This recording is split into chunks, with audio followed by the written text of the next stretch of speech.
Hello guys, welcome to another video of stock market friends. ICICI prudential AMC limited guys, एक upcoming IPO आज के दिन open हो रहा है। जानेंगे complete analysis, business model, financial condition, performance, GMP कितना चल रहा है, लिस्टिंग कितना मिलेगा, अप्लाई करिए या फिर नहीं, फाइनल डिसीजन क्या लेना चाहिए, इन सभी पॉइंट्स को डिस्कस करेंगे। और ये कोई रिकमेंडेशन वीडियो नहीं है, इसलिए जो भी फाइनल डिसीजन होगा अपने रिस्क पर लीजिएगा। चलिए फ्रेंड्स, वीडियो स्टार्ट करते हैं।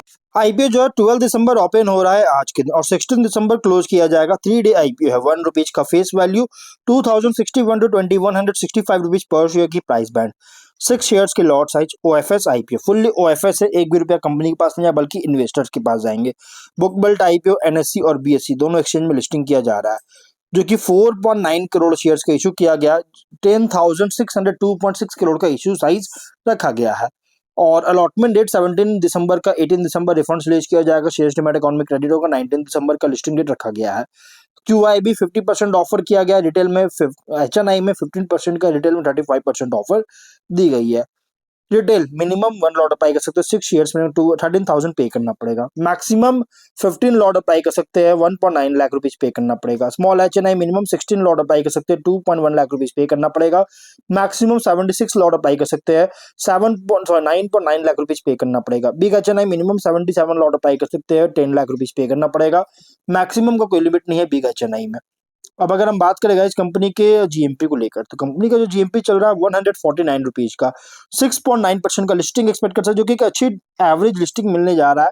2314 रुपीज का एस्टिमेटेड लिस्टिंग प्राइस, 894 रुपीज का एस्टिमेटेड प्रॉफिट आपको सिंगल लॉट पर मिल सकता है। बिजनेस की बात करें तो कंपनी जो है ये 1993 में इनकॉर्पोरेट किया गया, जो कि one of the most awaited company है। और एसेट मैनेजमेंट कंपनी, ये जो कंपनी है एसेट मैनेजमेंट कंपनी है, जो कि इन्वेस्टमेंट अप्रोच है, जो कि हमेशा रिस्क फर्स्ट जो मैनेज करता है। मतलब कि इन्वेस्टमेंट कंपनी है जो कि एक रिस्क फर्स्ट को जो सो मैनेज करने में अप्रोच करती है। और इसका एम है लॉन्ग टर्म रिटर्न्स का इनके कस्टमर्स के लिए।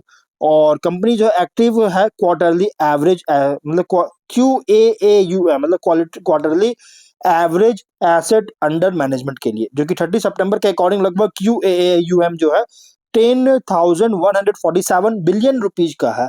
जो कि लगभग इसका पोर्टफोलियो पीएमएस में portfolio management services, alternative investment fund जो कि एआईएफ, एडवाइजरी सर्विसेज जो कि ऑफशोर क्लाइंट्स के लिए, मतलब फॉरेन क्लाइंट्स के लिए ऑफर करती है।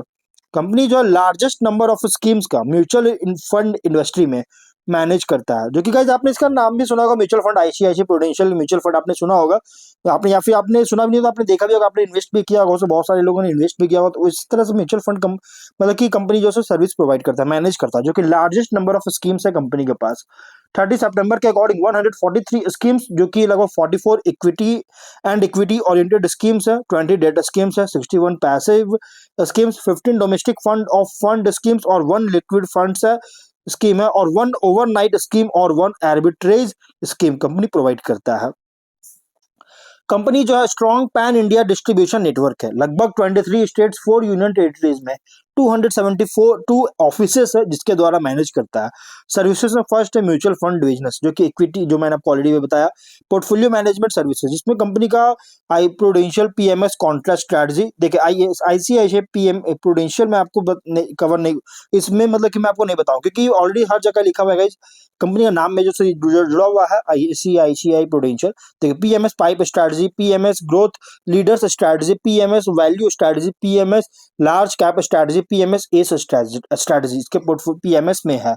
अब एआईएफ की बात करेंगे तो कंपनी मल्टीपल ऑफरिंग्स जो है सो ऑफर करता है कैटेगरी 2 और कैटेगरी 3 अल्टरनेटिव इन्वेस्टमेंट फंड्स में, जो कि रजिस्टर्ड है सेबी के साथ। और ये ऑफर जो कर रहा है इससे सोफिस्टिकेटेड इन्वेस्टर्स का नीड, डाइवर्स नीड को कैटर करने के लिए, एसेट एलोकेशन के लिए। और इसी डेटा के according 3541 full time employees company में काम कर रहे थे। अब अगर हम बात करें, बिजनेस जो है one of the largest AMC है इंडिया में, अगर एक्टिव एमएफ क्यूएएयूएम बेसिस पे के टर्म्स में अगर देखा जाए तो। और ये पेरेंटेड है आईसीआईसीआई ग्रुप के साथ, जो कि ग्रुप का पेरेंटेड है, जो कि प्रूडेंशियल इसके जॉइंट पार्टनर है। इसका जो जॉइंट पार्टनर कौन है? प्रूडेंशियल है। तो आईसीआईसीआई के बहुत सारे कंपनी ऑलरेडी लिस्टेड है गाइस, लोम्बार्ड हो गया, फिर प्रूडेंशियल हो गया, ICICI prudential company already listed है। और प्रूडेंशियल एएमसी अब आ रहा है, कंपनी ये लॉन्च किया है। आईसीआईसीआई बैंक हो गया, बहुत सारे कंपनी ऑलरेडी लिस्टेड है स्टॉक एक्सचेंज में। और अगर हम बात करेंगे फिनेंशियल को लेकर, तो एसेट्स है 4827 करोड़ का, नेटवर्थ है 3921 करोड़ का, रिजर्व्स है 3904 करोड़ का। वही रेवेन्यू प्रॉफिट की बात करें 25 में, सो 23 में 3761 करोड़ का रेवेन्यू, 2040 करोड़ का प्रॉफिट, 24 में 2458 करोड़ का रेवेन्यू, 1327 करोड़ का प्रॉफिट, 25 में 4979 करोड़ का रेवेन्यू, 2650 करोड़ का प्रॉफिट, फर्स्ट हाफ में 2949 करोड़ का रेवेन्यू, 1617 करोड़ का प्रॉफिट है। फाइनेंशियल अगर देखिएगा तो 24 में कंपनी सफर करता हुआ देखने को मिला था, बहुत ज्यादा सफर किया 24 में, लेकिन 25 में वापस से इंक्रीज किया, बहुत ही शानदार इंक्रीज किया, लगभग रेवेन्यू 32% इंक्रीज किया, प्रॉफिट 29% इंक्रीज किया। रेशियोज ROE RONW 83% का, एबिटडा मार्जिन 0.3 टाइम परसेंट का, पीबी और पी रेशियो 30.4 40.4 टाइम का। प्रोमोटर की बात करें ICICI bank limited prudential corporation holdings limited इसके प्रोमोटर है, जो कि pre issue holding 100%, post issue 90.1% का। मतलब कि लगभग कंपनी जो है ना टोटल इक्विटी बेस का ओनली 10% ही डाइल्यूट कर रही है। और ये डिविडेंड पेइंग कंपनी है, जो कंपनी है डिविडेंड पेइंग मतलब बहुत ज्यादा डिविडेंड वगैरह पे करता है, डिविडेंड पेइंग कंपनी है। अब ये इसके ऑब्जेक्टिव की बात करेंगे तो कंपनी का ऑब्जेक्टिव जो है ना पूरी तरह से ओएफएस है, तो इसलिए कोई भी ऑब्जेक्टिव नहीं है। अब हम बात करते हैं इस कंपनी के तो कंपेयर करेंगे तो एचडीएफसी एएमसी है, कंपटीशन कौन कौन से, HDFC AMC, Nippon Life India AMC, UTI AMC, Aditya Birla Sun Life AMC, ये सभी इसके कॉम्पिटिटर है। अब यहाँ पे उसके अलावा और भी बहुत सारी कंपनीज के कॉम्पिटिटर है, बट मैंने 4-5 कंपनी लिया। अगर हम क्वार्टरली मतलब QAAUM और ग्रोथ अगर देखिएगा तो ये one of the second largest है, इससे पहले एसबीआई एएमसी है। इसके अलावा अगर हम एक्टिव QAAUM में भी सेकंड लार्जेस्ट है, एएमसी में भी सेकंड लार्जेस्ट है। गाइस आप वीडियो पॉज कर पढ़ सकते हैं, यहाँ पे कंपेयर कर सकते हैं, फाइनेंशियल यहाँ पे दिख रहा है। और अगर हम यहाँ देखिएगा तो इक्विटी ओरिएंटेड हाइब्रिड जो अगर देखा जाए तो इसमें भी यहाँ पे गाइस कंपनी जो है टॉप सेकंड लार्जेस्ट कंपनी है। एएमसी में डीपीएस डीएसपी एएमसी यहाँ पे आप देख सकते हैं। और इन्वेस्टर कैटेगरी इंडिविजुअल MAAUM में अगर देखिए ये भी सेकंड लार्जेस्ट कंपनी है, पीएमएस में भी सेकंड लार्जेस्ट है। मतलब कंपनी जो है ना ओवरऑल अगर देखा जाए तो बहुत सेकंड लार्जेस्ट है हर एक सेक्टर वाइज। अब अगर हम बात करते हैं स्टॉक में तो स्ट्रेंथ अगर देखिएगा तो company largest asset management company है, लार्जेस्ट है बट सेकंड लार्जेस्ट है गाइज अदर कैटेगरीज में अगर देखा जाए तो, जो कि लगभग अगर देखिएगा तो इंडिया में एक्टिव म्यूचुअल फंड मतलब कि QAAUM के द्वारा और लगभग 10,14,760 करोड़ का, जो कि मैंने आपको बताया 10 बिलियन के अराउंड जो मैंने आपको बताया था इसका है। अब इसका बिजनेस मॉडल जो है ना एसेट लाइट और फी बेस्ड होता है, जो कि टिपिकली हाई मार्जिन स्केलेबिलिटी जो है बिना किसी हेवी कैपेक्स के देता है। और स्ट्रॉन्ग ब्रांड वैल्यू और बैकिंग है, जो कि प्रमोटर है आईसीआईसीआई बैंक 51% स्टेक और प्रूडेंशियल कॉर्पोरेशन होल्डिंग जो कि 49% स्टेक, जिसे domestic banking reach plus global financial services expertise का रीच दोनों दे रहा है।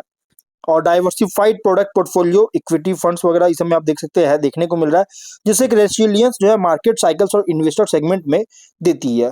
लेकिन वीकनेस भी है, जो कि 100% ऑफर फॉर सेल होने के कारण कंपनी खुद से जो फ्रेश कैपिटल रिसीव नहीं करेगा, जिससे आईपीओ जो है ये मतलब कि कॉर्पोरेट फाइनेंस और ग्रोथ कैपेक्स को डायरेक्टली ऐड नहीं करेगा। एएमसी का जो रेवेन्यू है डिपेंड करता है हेवली एयूएम और मार्केट कंडीशंस पर। मार्केट वोलेटिलिटी और आउटफ्लोज के पीरियड में भी, जैसे weak equity market investor redemption अगर होता है तो गाइस फी इनकम और प्रॉफिटेबिलिटी को हिट कर सकता है। जैसे एग्जांपल के लिए अगर देखा जाए तो रिसेंट में जो मार्केट क्रैश किया था इसकी वजह से, जैसे क्रैश किया इसकी वजह से बहुत सारे जो इन्वेस्टर्स जो है अपना स्टेक सेल करते जा रहे, अपना स्टॉक इक्विटी जो बहुत सारा सेल होता नजर आ रहा था इंडिया में स्टॉक मार्केट में। एएमसी बिजनेस अगर देखिएगा तो स्केलेबल के through regulatory complex macro risk भी जो फेस करती है, जिससे एसेट अंडर एयूएम को और इनफ्लोज आउटफ्लोज को इम्पैक्ट कर सकता है। अपॉर्चुनिटीज में अगर देखा जाए तो इन्वेस्टर अवेयरनेस के बीच में ग्रोथ राइजिंग हो रहा है, मतलब इंक्रीज हो रहा है, म्यूचुअल फंड्स और रिटेल पार्टिसिपेशन इंक्रीज हो रहा है, और एसआईपी एएमसी इंडस्ट्री में भी ग्रोथ देखने को मिल रहा है, स्पेशली लार्ज और ट्रस्टेड प्लेयर्स जैसे आईसीआईसीआई प्रूडेंशियल एएमसी ऐसी कंपनी के लिए, जो कि ओवर नेक्स्ट डिकेड के लिए जो है सो नेक्स्ट डिकेड तक जो सिग्निफिकेंटली गेन स्टैंड करता है।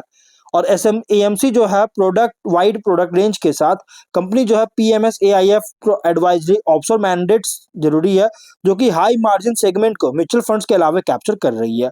लिस्टेड एंटिटी पोस्ट आईपीओ जो है जब हो जाएगा, पोस्ट आईपीओ ट्रांसपेरेंसी और भी ज्यादा होगा, पब्लिक लिस्टिंग जो है इंक्रीज करेगा ट्रस्ट को लेकर, और इन्वेस्टर्स डिस्ट्रीब्यूटर्स के बीच में पॉसिबली न्यू फंड फ्लो और इंस्टीट्यूशनल इंटरेस्ट जैसे बूस्ट करेगी।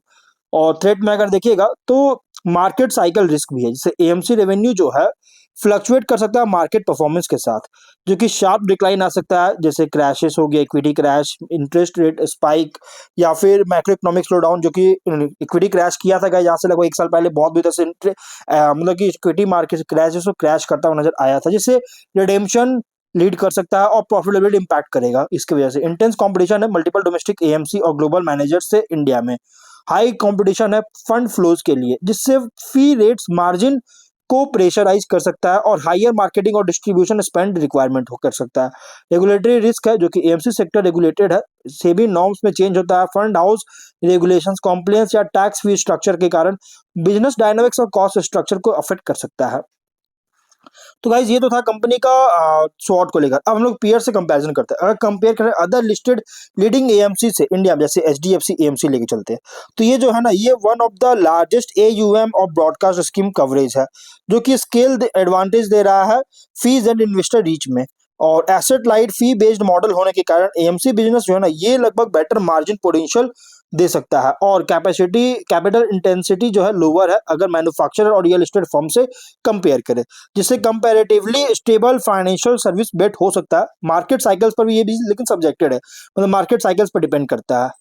और अगर हम इसके परफॉर्मेंस जो है क्लोजली फॉलो करता है मार्केट और फंड फ्लो साइकिल्स को, डाइवर्सिफाइड फाइनेंशियल इंस्टीट्यूशन से कंपैरिजन में रिस्क बहुत ज़्यादा लिंक्ड है कैपिटल मार्केट सेंटिमेंट में और इन्वेस्टर बिहेवियर में।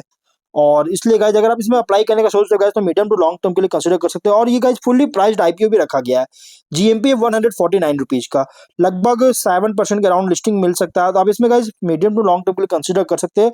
बाकी फाइनल डिसीजन जो भी लीजिएगा ना अपने रिस्क पर लीजिएगा, ये कोई रिकमेंडेशन वीडियो नहीं है। तो फिर मिलते हैं नेक्स्ट वीडियो में, टिल देन बाय बाय।